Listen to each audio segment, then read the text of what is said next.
Assalamualaikum warahmatullahi wabarakatuh. Perkenalkan, nama saya Elin Octavia, NIM A201901041, kelas E2 dari program studi D4 Teknologi Laboratorium Medis, Stikes Mandala Mulia Kendari. Pada video kali ini, saya akan menjelaskan beberapa materi dari mata kuliah Biologi Molekuler Medik. Adapun materi yang akan saya sampaikan yaitu yang pertama, gambaran umum biologi molekuler, yang kedua, teknik dasar analisis molekuler, yang ketiga, isolasi DNA. Untuk lebih lengkapnya, mari kita simak video berikut ini. Materi yang pertama yaitu gambaran umum laboratorium molekuler. Adapun fungsi dari laboratorium biologi molekuler yaitu yang pertama, analisis genotip, dua, isolasi dan identifikasi gen, ketiga, cloning dan karakterisasi gen. Desain laboratorium molekuler secara umum yaitu yang pertama adalah entrum, 2 ruang ekstraksi, 3 ruangan mix reagents PCR, 4 ruangan template DNA atau RNA, 5 ruangan pembacaan atau alat PCR. Selanjutnya yaitu ruangan entrum adalah sebuah ruangan kecil terkemuka dari lorong ke ruang isolasi. Kamar ini dapat bertindak sebagai serambi dan mencegah keluarnya kontaminan dari ruang isolasi ke koridor. Berikut adalah gambar dari denahnya. Ruangan ekstraksi adalah ruangan yang digunakan sebagai tempat untuk mengisolasi DNA. Autoclave adalah alat yang digunakan untuk mensterilkan peralatan dan perlengkapan dengan uap tekanan tinggi jenuh pada 121 derajat Celcius selama sekitar 15-20 menit, tergantung kepada ukuran dan beban dan isi.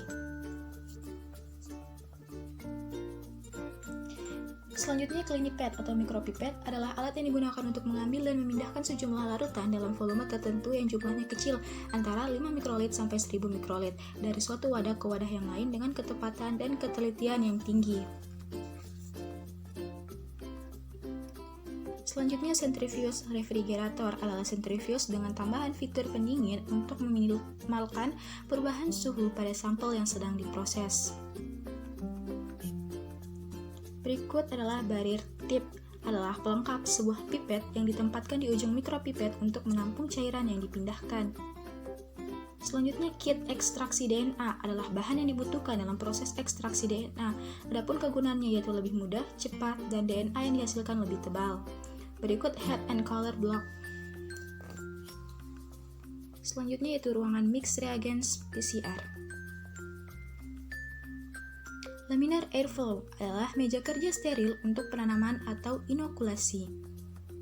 Spin down atau centrifuge adalah alat untuk memutar sampel pada kecepatan tinggi sehingga partikel lebih berat terkumpul ke dasar tabung. PCR kit and master mix. Well plate and well strip.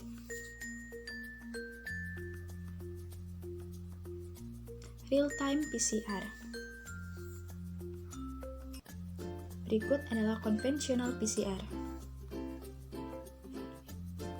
Berikut refrigerator dan freezer. Berikutnya rekomendasi APD berdasarkan tingkat perlindungan. Tingkat yang pertama untuk kelompok tenaga kesehatan, dokter, dan perawat. Adapun lokasi atau cakupannya yaitu tempat praktik umum dan kegiatan yang tidak menimbulkan aerosol. Tingkat kedua untuk kelompok tenaga kesehatan dokter, perawat, dan laboran. Lokasinya yaitu ruang perawatan pasien, pengambilan sampel non-pernapasan, dan analisis untuk laboran. Selanjutnya tingkat 3 yaitu untuk kelompok tenaga kesehatan dokter dan perawat. Lokasi cakupannya yaitu ruang prosedur dan tindakan operasi pada pasien terduga terkonfirmasi positif COVID-19. Kegiatan yang menimbulkan aerosol pada pasien yang terduga terkonfirmasi positif COVID-19 dan ruang prosedur dan tindakan autopsi. Selanjutnya, cara memasang dan melepaskan APD atau alat pelindung diri. Cara memasangnya yaitu yang pertama dikenakan baju dinas, kemudian cuci tangan dengan sabun atau hand rub, selanjutnya kenakan penutup kepala, lalu kenakan masker, lalu pasang handscoon dalam dan kenakan cover all jumpsuit dan pasang handscoon luar. Cara melepaskan APD level 3 yang pertama, tukar handscoon dengan yang baru, lalu cuci tangan dengan sabun, lalu lepaskan cover all jumpsuit, lalu mencuci tangan kembali, kemudian lepaskan goggles, lalu cuci tangan kembali, dan melepaskan masker. Selanjutnya, mencuci kembali tangan dan melepaskan penutup kepala, kemudian mencuci lagi tangan, kemudian lepaskan handscoon. Materi kedua yaitu teknik dasar analisis molekuler. Cakupan biologi molekuler. Biologi molekuler merupakan cabang ilmu yang cakupannya overlap dengan bidang biologi, utamanya genetik dan biokimia. Cakupan biologi molekuler ada 3, yaitu biokimia, fisiologi, dan biologi sel.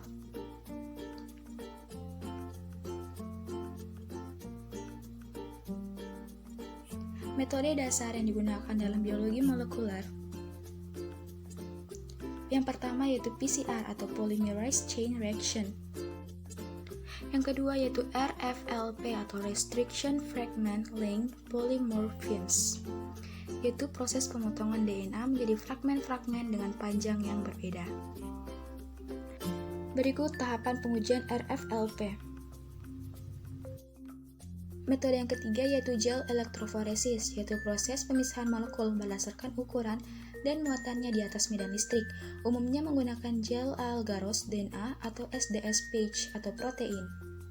Selanjutnya analisis molekuler yaitu isolasi DNA, PCR, dan RFLP.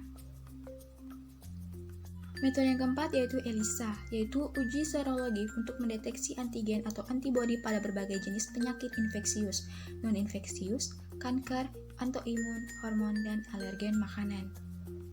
Berikut contoh ELISA dalam deteksi protein A dalam serum. Peran biologi molekuler dalam kehidupan.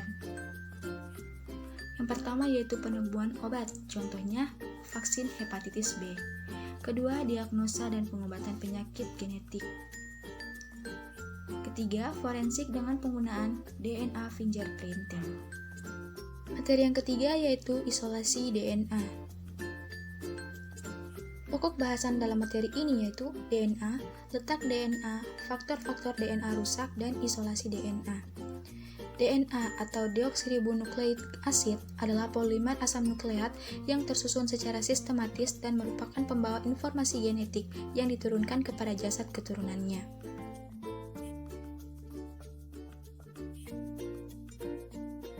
Selanjutnya letak DNA. DNA pada organisme eukariotik seperti hewan dan tumbuhan terdapat di dalam inti sel dan beberapa organ lain di dalam sel seperti mitokondria dan kloroplas hanya pada tumbuhan. Sedangkan DNA pada organisme prokariotik terdapat pada nukleoid yang tidak diselubungi oleh membran inti. Selanjutnya faktor-faktor penyebab DNA rusak. Yang pertama tekanan, 2 pH tinggi, 3 suhu atau panas. 4. Radiasi, 5. Tidak tersedianya senyawa kromatin kompleks, dan 6. Konsentrasi isoelektrolit. Selanjutnya isolasi DNA. Isolasi DNA adalah metode untuk mendapatkan asam deoksiribonukleat dari suatu makhluk hidup. Isolasi DNA. Prinsip dari isolasi DNA yaitu dengan memecah dan mengekstraksi jaringan tersebut sehingga akan terbentuk ekstrak sel yang terdiri dari DNA, RNA, dan substansi dasar lainnya. Yang pertama adalah pelisisan untuk memecah dinding dan membran sel. Yang kedua, sentrifugasi untuk memisahkan hasil lisisan atau dinding sel dan kloroform dari DNA dengan kecepatan tertentu. Yang ketiga, ekstraksi untuk memisahkan senyawa DNA dari protein, lipid dengan cara pengocokan. Selanjutnya yang keempat yaitu purifikasi untuk memurnikan DNA dari kontaminan seperti senyawa sekunder berupa fenol dan polisakarida. Yang kelima sentrifugasi untuk memisahkan senyawa DNA dari pengotornya dengan kecepatan tertentu. Yang keenam presipitasi yaitu untuk mengendapkan DNA. Selanjutnya teknik isolasi DNA dengan cara konvensional menggunakan CTAP dan NaCl. Yang pertama, tahap pelisisan dibagi menjadi 2 cara. Yang pertama adalah cara mekanis, yaitu pemecahan sel atau lisis merupakan tahapan dari awal isolasi DNA yang bertujuan untuk mengeluarkan isi sel. Tahap penghancuran sel atau jaringan memiliki beberapa cara, yakni dengan cara fisik, seperti menggoreng sampel dengan menggunakan mortal dan pestle dalam nitrogen cair, atau dengan menggunakan metode freezing thawing. Iradiasi dapat pula dilakukan dengan cara sonikasi, pemberian tekanan tinggi. Kedua, cara kimiawi dan enzimatis, yaitu penghancuran dengan menggunakan kimiawi seperti penggunaan deterjen yang dapat melarutkan lipid pada membran sel sehingga terjadi destabilisasi membran sel. Sementara cara enzimatik seperti menggunakan proteinase K seperti untuk melisiskan membran pada sel darah serta mendegradasi protein globular maupun rantai polipeptida dalam komponen sel.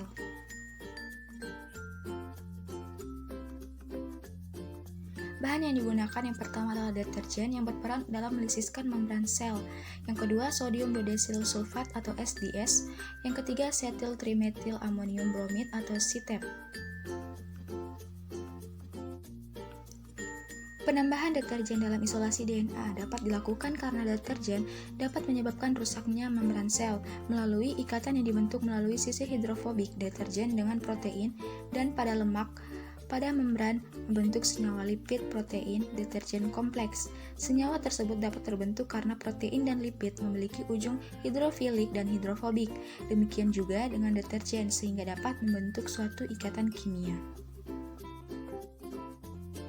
Yang kedua, tahap sentrifugasi, CIAA atau chloroform isoamil alkohol, berfungsi untuk mengendapkan protein, komponen fenolik, dan polisakarida sehingga dapat dipisahkan dengan larutan DNA menggunakan proses sentrifugasi.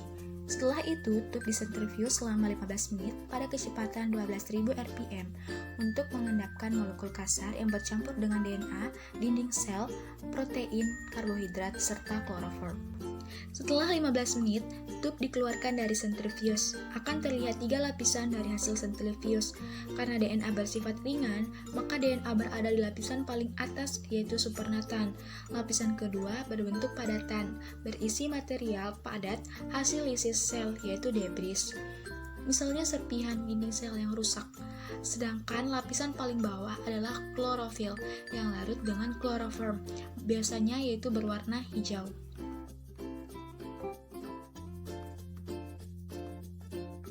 Yang ketiga yaitu tahap ekstraksi. Pada tahapan ekstraksi DNA seringkali digunakan chelating agen seperti etilenediamin tetraasetik asid atau ETA yang berperan menginaktivasi enzim DNase yang dapat mendenaturasi DNA yang diisolasi. ETA menginaktivasi enzim nuklease dengan cara mengikat ion magnesium dan kalsium yang dibutuhkan sebagai kofaktor enzim DNase dengan cara dikocok berulang kali. Selanjutnya tahap purifikasi yaitu pemurnian DNA dari kontaminan protein digunakan enzim protease yaitu pronase atau proteinase K dan kontaminan RNA dengan menggunakan RNase. Bahan yang digunakan yaitu yang pertama penambahan RNase berguna untuk menyingkirkan kontaminasi RNA dan diinkubasi selama 10 menit pada suhu 65 derajat Celcius. Yang kedua, pemurnian atau purifikasi DNA yang bertujuan untuk menghilangkan beberapa kontaminan seperti senyawa sekunder atau fenol, polisakarida, RNA, dan juga protein. Pemurnian dari kontaminan protein dan RNA dilakukan menggunakan senyawa kloroform isomila alkohol, asam asetat, dan enzim RNase. Tahap sentrifugasi. Tahap selanjutnya yaitu tabung disentrifugasi kembali pada kecepatan 6000 rpm selama 15 menit.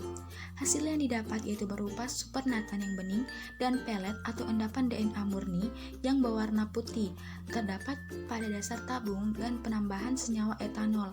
Etanol memiliki sifat hidrofilik. Kemudian supernatan tersebut dibuang karena DNA berada pada bagian natan.